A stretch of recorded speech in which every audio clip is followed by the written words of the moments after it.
नमस्कार, मैं डॉक्टर कंचन, senior consulting physician इन Bharat homeopathy. आज के वीडियो में आप सभी का स्वागत करती हूँ। आज मैं आप सभी से बात करने वाली हूँ कि एक किडनी पेशेंट के लिए पोटेशियम का क्या रोल है और आप अपने पोटेशियम को अपनी डाइट से कैसे कंट्रोल कर सकते हैं। तो चलिए वीडियो को स्टार्ट करते हैं। तो पोटेशियम का हमारे बॉडी में बहुत ही इम्पॉर्टेंट रोल प्ले करता है। क्यों? क्योंकि पोटेशियम जो है ये हमारे सेल और नर्व्स के प्रॉपर फंक्शनिंग में हमारी मदद करता है और साथ ही साथ पोटेशियम ही है जो हमारे ब्लड प्रेशर को भी रेगुलेट करता है। अगर कोई किडनी का पेशेंट है, उसकी प्रॉपर फंक्शनिंग नहीं हो पा रही है, जिसके वजह से पोटेशियम का लेवल अगर इंक्रीज़ हो रहा है तो जो इफ़ेक्ट है वो कहाँ पे जाएगा? वो हमारे हार्ट पे जाएगा, यानी कि हमारे दिल पे जाएगा।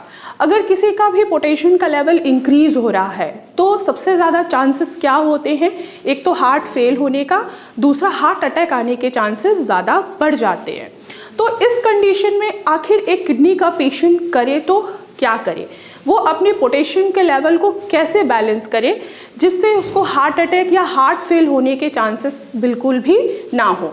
तो एक किडनी पेशेंट अपनी डाइट में ही कंट्रोल करके या कुछ ऐसी चीज़ों को अवॉइड करके अपने पोटेशियम के लेवल को कंट्रोल कर सकता है। तो चलिए बात करते हैं डाइट से ही कि आखिर हम अपने पोटेशियम के लेवल को कैसे मेंटेन कर सकते हैं।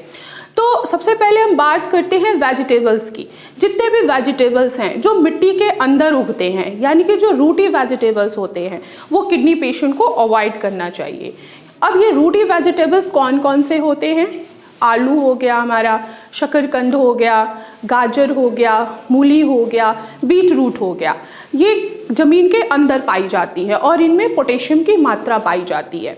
जैसे आप ये चीज़ों को लेना स्टार्ट करते हैं, वैसे ही धीरे धीरे आपके बॉडी में पोटेशियम का लेवल इंक्रीज़ होना स्टार्ट हो जाता है। क्यों? क्योंकि आपकी किडनी जो है वो प्रॉपर फंक्शनिंग पे नहीं है। तो अगर आप एक किडनी के पेशेंट हैं और आपका पोटेशियम का लेवल बढ़ रहा है तो आपको ये चीज़ें बिल्कुल भी नहीं खाना है। नेक्स्ट है, आपको अपनी डाइट में और क्या चीज़ें हैं जो आपको कट ऑफ करनी है।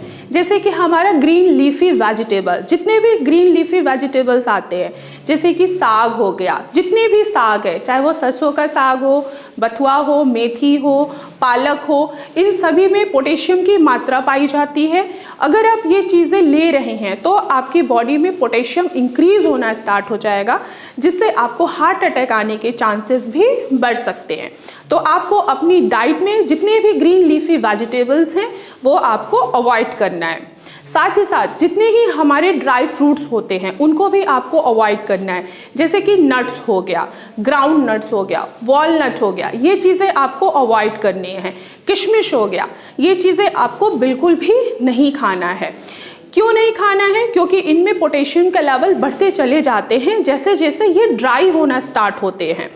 अगर आप ड्राई फ्रूट्स लेंगे तो पोटेशियम आपका इंक्रीज़ होगा और सीधे आपके हार्ट के ऊपर प्रेशर देना स्टार्ट कर देगा और बीपी को भी बढ़ाना स्टार्ट कर देगा। तो आपको ड्राई फ्रूट्स भी नहीं खाने हैं। कुछ ऐसे फ्रूट्स भी आते हैं जो आप नहीं खा सकते हैं जिनमें पोटेशियम की मात्रा पाई जाती है, जैसे कि कीवी हो गया, आपको ये चीज़ें नहीं खानी है। नेक्स्ट है हमारा जैसे कोकोनट वाटर, ये भी आपको नहीं खाना चाहिए। अगर आप ये चीज़ें का सेवन करते हैं तो पोटेशियम का लेवल आपका बढ़ेगा। तो आप इन चीज़ों का सेवन बिल्कुल भी करना बंद कर दें। अब सवाल आता है कि किडनी पेशेंट में कि हम ये सारी चीज़ें तो हम नहीं खाते हैं, तो ऐसी कौन सी चीज़ें खाएं जिससे हमारा पोटेशियम का लेवल बैलेंस में रहे। तो पोटेशियम के लेवल को बैलेंस करने के लिए जितने भी हमारे वेजिटेबल्स हैं जो ज़मीन के ऊपर उगते हैं, जो लताओं पे उगते हैं, जैसे कि लौकी हो गया, कद्दू हो गया, निनुआ हो गया, ये चीज़ें आप आसानी से खा सकते हैं।